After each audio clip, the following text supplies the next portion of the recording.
Sahabat-sahabat Kristus, suatu sukacita besar di surga kita dapat berjumpa dalam saat teduh hari ini. Bagian Alkitab yang akan menjadi bacaan kita hari ini terambil dari kitab Kisah Para Rasul pasal 17 ayat 10-15 yang berbunyi demikian. Paulus dan Silas di Berea. Tetapi pada malam itu juga segera saudara-saudara di situ menyuruh Paulus dan Silas berangkat ke Berea. Setibanya di situ, pergilah mereka ke rumah ibadat orang Yahudi. Orang-orang Yahudi di kota itu lebih baik hatinya daripada orang-orang Yahudi di Tesalonika, karena mereka menerima firman itu dengan segala kerelaan hati, dan setiap hari mereka menyelidiki kitab suci untuk mengetahui apakah semuanya itu benar demikian. Banyak di antara mereka yang menjadi percaya, juga tidak sedikit di antara perempuan-perempuan terkemuka dan laki-laki Yunani. Tetapi ketika orang-orang Yahudi dari Tesalonika tahu bahwa juga di Berea telah diberitakan firman Allah oleh Paulus, datang jugalah mereka ke sana, menghasut dan menggelisahkan hati orang banyak.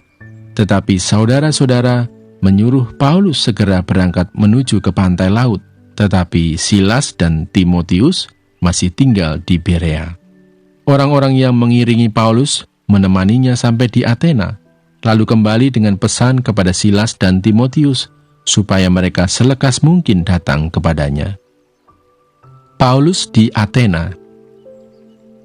Sahabat-sahabat Kristus, ayat hafalan yang akan menjadi perenungan khusus kita hari ini terambil dari kitab Kisah Para Rasul pasal 17 ayat 11 yang berbunyi, mereka menerima firman itu dengan segala kerelaan hati, dan setiap hari mereka menyelidiki kitab suci untuk mengetahui apakah semuanya itu benar demikian.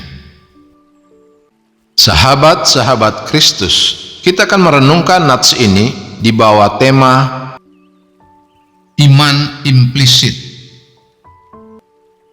Sahabat-sahabat Kristus, John Calvin pernah mengkritik iman orang Kristiani pada zamannya dengan sebutan iman implisit. Dengan kata lain, kita langsung saja percaya apa yang disampaikan orang tentang firman Tuhan tanpa mengecek kebenarannya langsung dari Alkitab. Tampaknya baik, namun bagaimana jika yang disampaikan itu ternyata keliru? Bukankah yang diimani itu jadi ikut keliru? Tampaknya iman implisit juga menjangkiti orang Kristiani masa kini.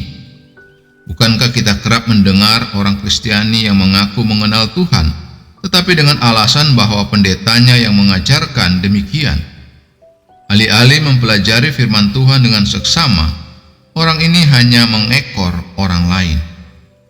Sahabat-sahabat Kristus, tidak demikian dengan jemaat di Berea. Di satu sisi mereka menerima pengajaran Paulus dan Silas dengan penuh semangat. Rasa kerelaan hati dalam ayat 11 berasal dari kata Yunani protimias, yang lebih tepat jika diterjemahkan dengan frasa kesungguhan hati. Namun di sisi lain mereka menyelidiki pengajaran tersebut di bawah terang firman Tuhan. Mereka tidak mempraktikkan ketaatan buta yang menelan mentah-mentah apapun yang dikatakan oleh otoritas manusia.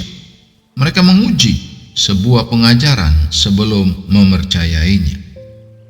Sahabat-sahabat Kristus, apakah kita memiliki iman implisit?